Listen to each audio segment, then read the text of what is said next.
оркестрі.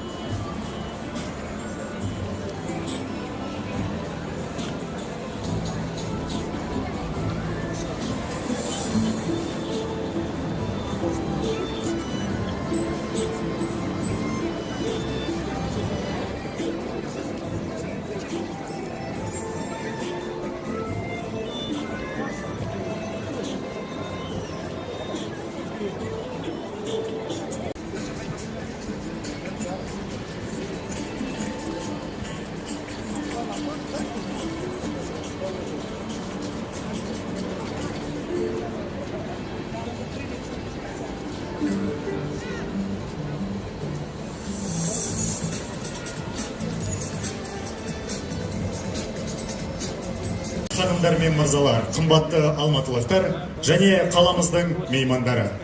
Добрый вечер, дорогие друзья, уважаемые любители искусства. Алматы еліміздің мәдени астанасы екендігі баршаға аян. Бұған қаламызда орнаған ерекше шығармашылық атмосфера мен жасампаздық, мереке мен жақсы көңіл күйдің рухы дәлел бола алады.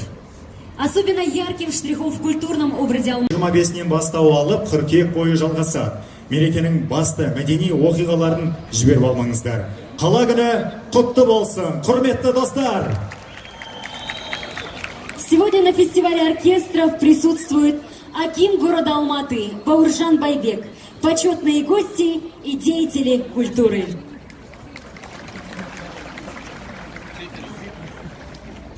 Говоря о нашем прекрасном городе, мы не можем не отметить его. Мы рады, что постоянными участниками нашего фестиваля являются два самых прославленных в Казахстане оркестра казахских народных инструментов. И сейчас настало время их поприветствовать.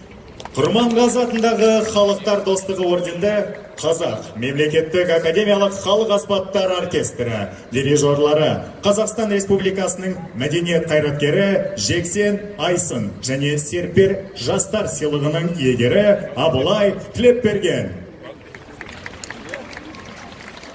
Нұрғизат Лендиев атындағы академиялық фольклорлық этнографиялық отырар сазы оркестрі. Көркемдік жетекшісі және бас дирижері Қазақстан Республикасының еңбек сіңірген қайраткері Дінзухрат Лендиева. Және дирижері Қазақстан Республикасының еңбек сіңірген әртісі Жалғасбек Бегендіков.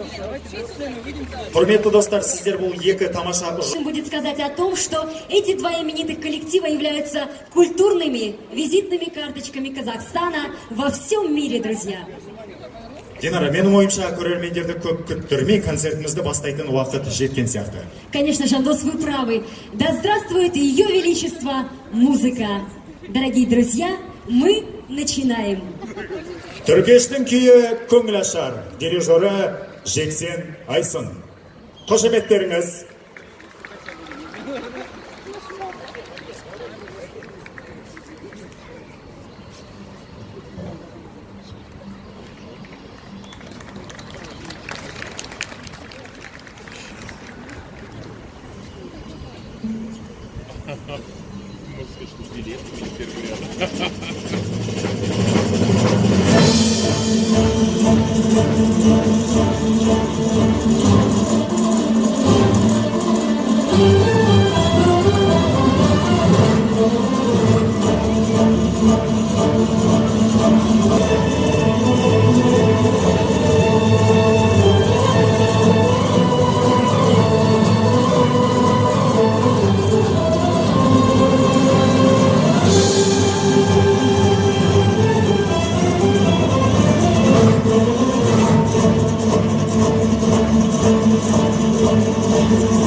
Терпер.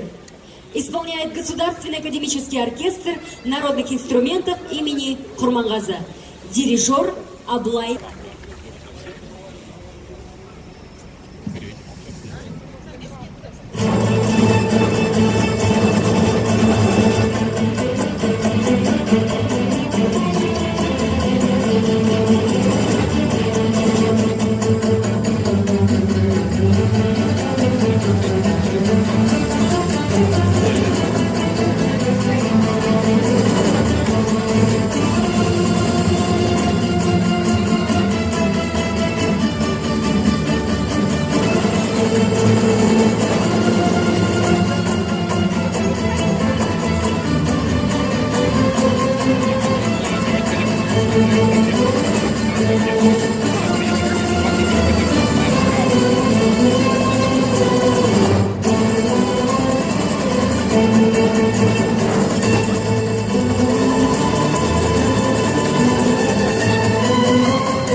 Вот она, вот первая.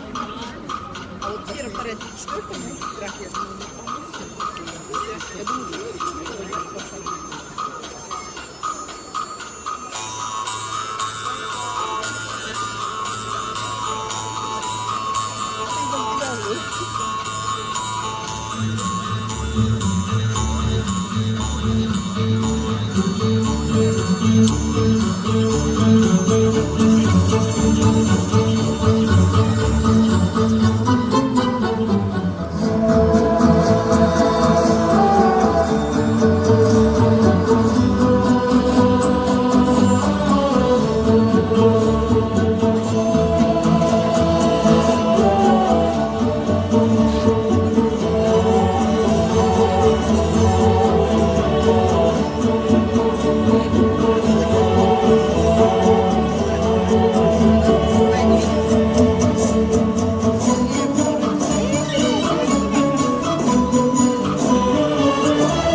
Нұрғисат Лендиевтің әні «Алатау». Жеке дауыста халықаралық байқаулардың лауреаты Фархат Кубиев. Видела?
Күйі Майра.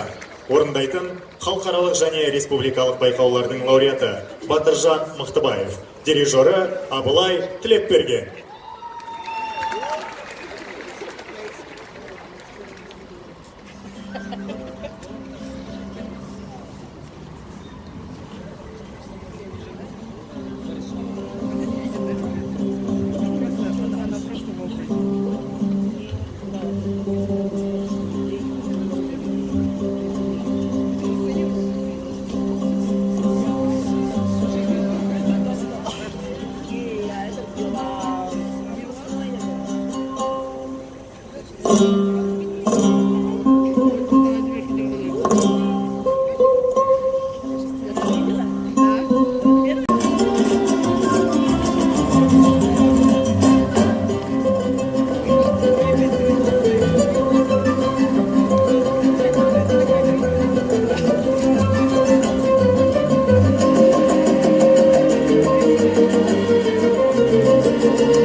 құтты болсын, құрметті алматылықтар. Жасай берсін, 1000 жылдық тарихы бар Арман қала Алматы.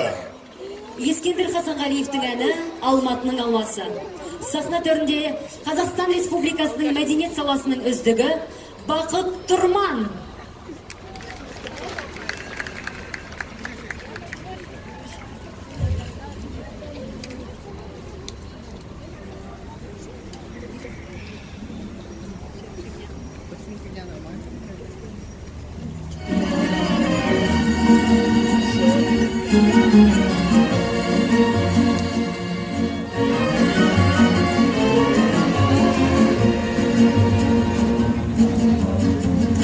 Алматының алмасы, күннің қызыл түсінде, жүрегімде ән орана.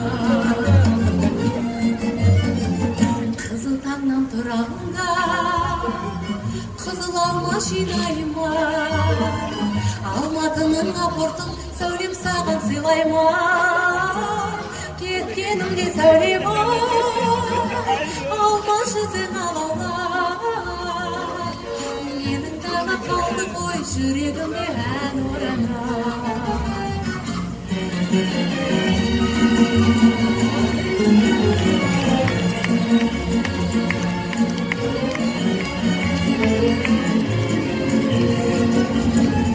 Шағындаған гүл еді құрбылардың ішінде, алма сыйлап жүремін өнім түгіл түсімде.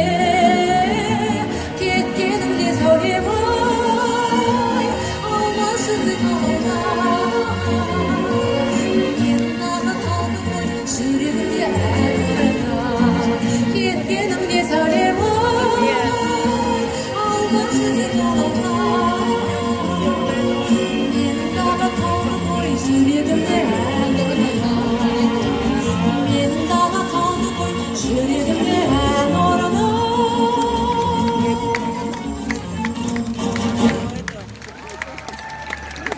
Аңызға айналған күйі Аққу. Дирижері Дінзухра Тлендиева.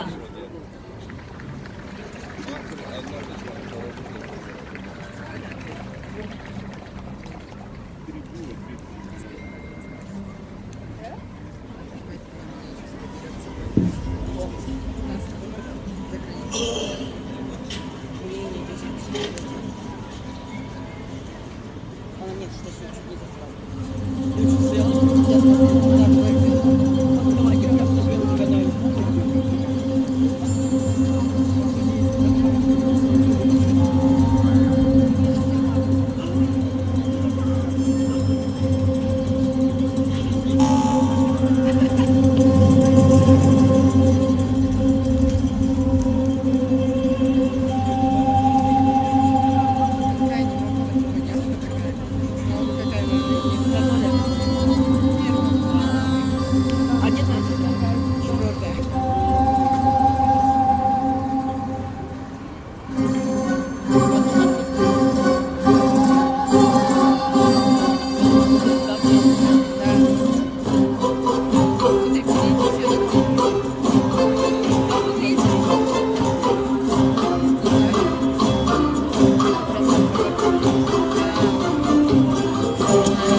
2018 жыл еліміздің тарихына Астананың 20 жылдығы тойлаған жыл болып енді.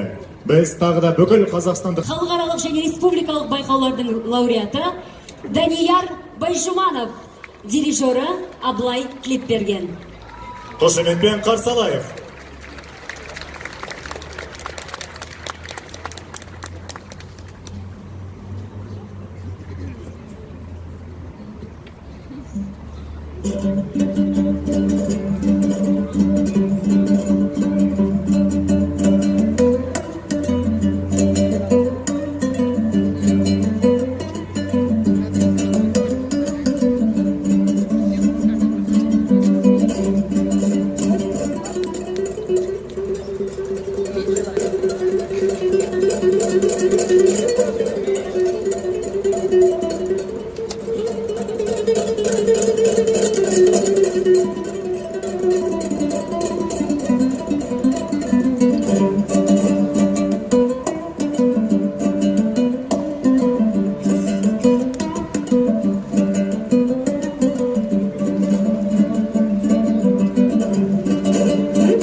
Музыкальный коллектив, чьи выступления мы увидим на этой сцене, впервые принимает участие в фестивале оркестров. Бүгін осы сахнада Құрманғазы атындағы оркестрмен бірге Сатжан Project тобы Сатжан Шамилевтің «Сақ рухы» шығармасын орындайды. На сцене группа Саджан Project, солисты, мультиинструменталист, мастер горлового пения, кавалер ордена Хурмет Еділь Құсайынов. Соло на саксофоне, лауреат международных конкурсов Канат Омаров.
Чудаков.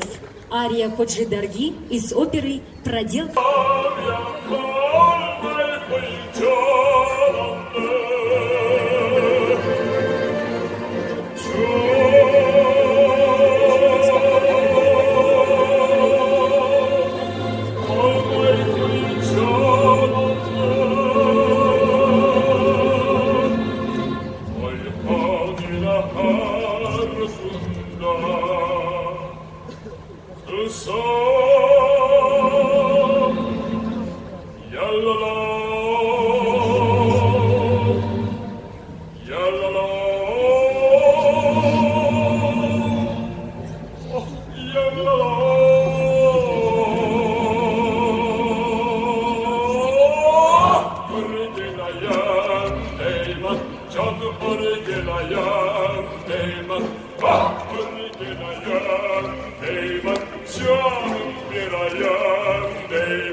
Алтынбаева. Дирижер Жалғасбек Бекендіков.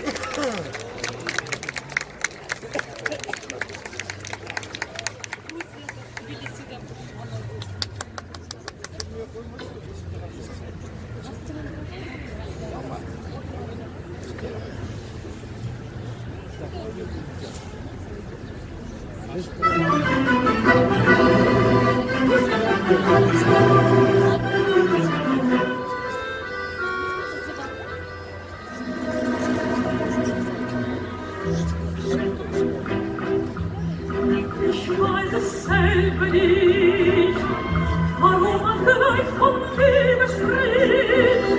Und wenn meine Nähe ist, in meine Augen schaut und meine Hände küsst.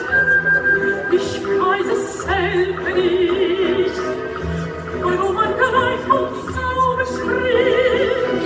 Denn keiner widersteht, wenn in mir sitzt,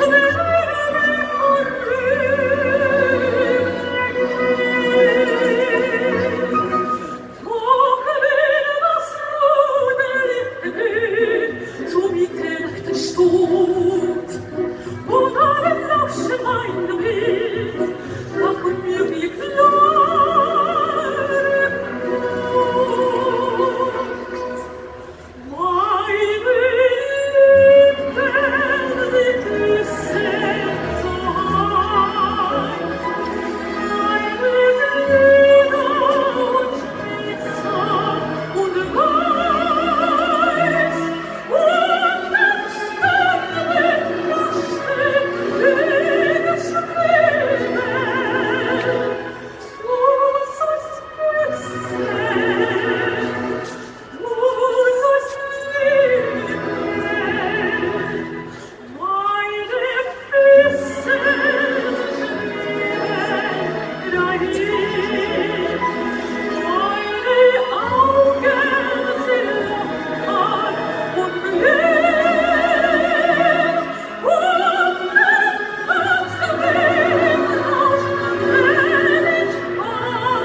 «Гроза» из цикла «Времена года». Соло на скрипке, лауреат международных и республиканских конкурсов Еркебулан Сапарбаев, дирижер Жексен Айсын.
Продолжаем наш музыкальный праздник.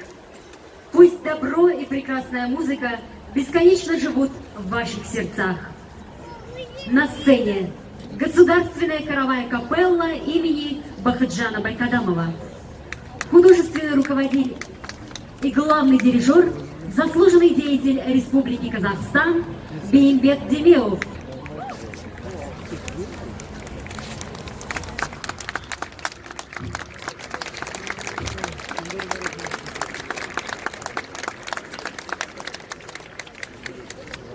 Александр Бородин. Половецкие пляски из оперы «Князь Игорь». Дирижер Дензухра Линдиева.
Сағынышты Сарыарқам кең даймағым, туған жерім, шұрайлы бал қаймағым, туған кең өлкемнің күй құшағын тербеткен ән қойнауы. Құрманғазының атақты биі Сарыарқа, дирижері Жалғасбек Бегендігі.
Нұрғиса Тілендиевтің аңызға айналған шығармаларының бірі «Өз елім».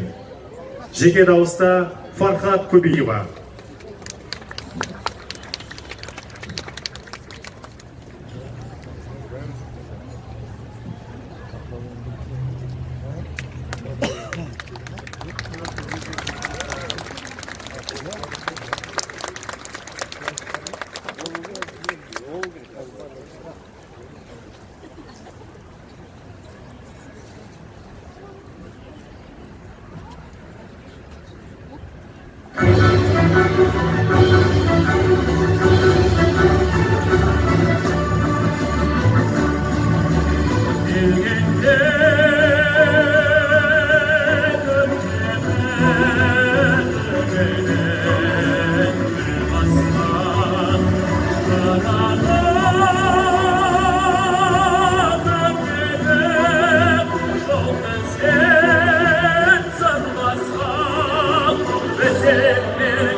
Дорогие друзья, наш музыкальный вечер подошел к концу, но музыка в наших сердцах продолжает звучать. Біздің тамаша шығармашылық ұжымдарымызға тағы да бір қошемет көрсетелік. Құрманғазы Қазақ мемлекеттік академиялық халық аспаптар оркестрі, дирижерлары, Қазақстан Республикасының мәдениет қайраткері Жексен Айсын және Серпер жастар сыйлығының лауреаты Абылай Тілекберген. Нұрбиса Теңдиев атындағы академиялық фольклорлы этнографиялық отырар саз оркестрі, көркемдік жетекшісі және бас дирижері Қазақстан Республикасының еңбек сіңірген қайраткері Бензухра Кендиева. Және дирижер Қазақстан Республикасының еңбек сіңірген әртісі Жалғасбек Бегендіков. Уважаемые дамы и господа, подайте особые аплодисменты нашим солистам. Ертең сағат 20:00-де дәл осында біз үрмелі және эстрадалы симфониялық музыканы сүйіп тыңдаушыларды күтетін боламыз. Ашық аспан астындағы оркестрлер фестивалінің ертеңгі кешіне Қазақстан Республикасының мемлекеттік үрмелі оркестрі мен Алматы қаласы әкімінің эстрадалық симфониялық оркестрі қатысады. Завтра мы будем ждать вас в 20:00 на втором дне фестиваля оркестров под открытым небом, в котором примут участие Государственный духовой оркестр Республики Казахстан и эстрадно-симфонический оркестр Акима города Алматы. Бүгінгі кеште сіздермен бірге болған тележүргізуші Динара Жақыпова И ведущий радиоклассик Жандос Сейдалин. Сау болыңыздар, құрметті ағайын. Увидимся завтра, дорогие друзья.